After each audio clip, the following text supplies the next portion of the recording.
Google says continuing talks with authorities in China, adding it is hoping that China can provide some answers about a sophisticated hack attack or allegations thereof. Steve actually managed to nail down an insider's look at the whole China-Google détente and joins us from the Chinese capital. Steve, you know, this week who really made headlines, it was plastered all over the Chinese press, and that was Bill Gates of our hometown, Seattle, Washington, who comes out swinging in favor of China with some criticism for Google and the posturing as it pertains to the PRC that they've been taking.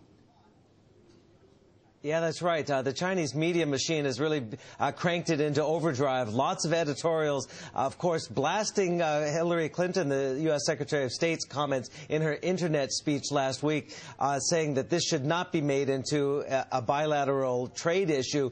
But it has kind of taken a life of its own, this issue. And as you mentioned there, you know, Google is seeking answers from the Chinese on this high-profile hack attack. Well, Google users here in China, they want answers too, Bernie. More than 2 weeks after the company said it would stop censoring its local website, that's the .cn website in local language content, and it actually might cease operations here in China. Many here are wondering, was it all a bluff by Google, or are they really on the verge of pulling the plug? Now, I caught up with Dan Brody. He was the man who started it all in China for Google as employee number one. He's not there anymore, I might add, to shed some light on the challenges of self-censorship in China. Dan Brody launched Google.cn despite what he says were reservations within the ranks of abiding by China's censorship laws. There's always parts of the company that never felt totally comfortable with it. It definitely did go against certain sort of core values. The thinking at Google 5 years ago when they launched the local site was that it was probably better to provide some information to the Chinese than none at all. But Dan Brody says the decision to stop censoring its local content probably goes much deeper than that. He says a host of local regulations prevent Google from fully integrating its products, and that the high-profile hack attack, he says, may simply have been a public justification for shutting down its local site. There was a whole host of small products that would be launched globally and be so cool, and everybody would get all excited about them because they had all these great functionalities.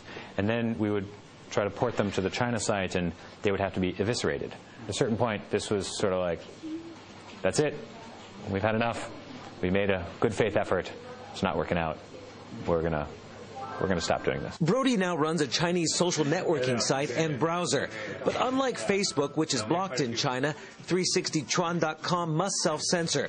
Some say Google must continue to do the same if it plans to remain in China, as the government here maintains its internet policies are within Chinese law and that it had no role in the hack attacks. I can't say I see a clear outcome at the moment because I do ultimately believe Google will have to accept the terms and conditions that go along with operating any search business in China, whether it's a foreign or domestic company.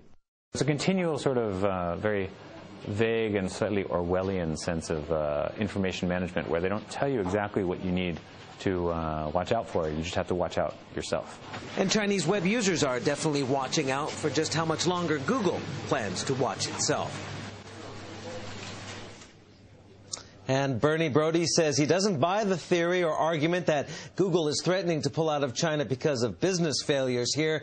He says it's a $300 to $400 million revenue business in China with just over 700 employees. If anything, Brody says, Google should double down on the China market, not pull out.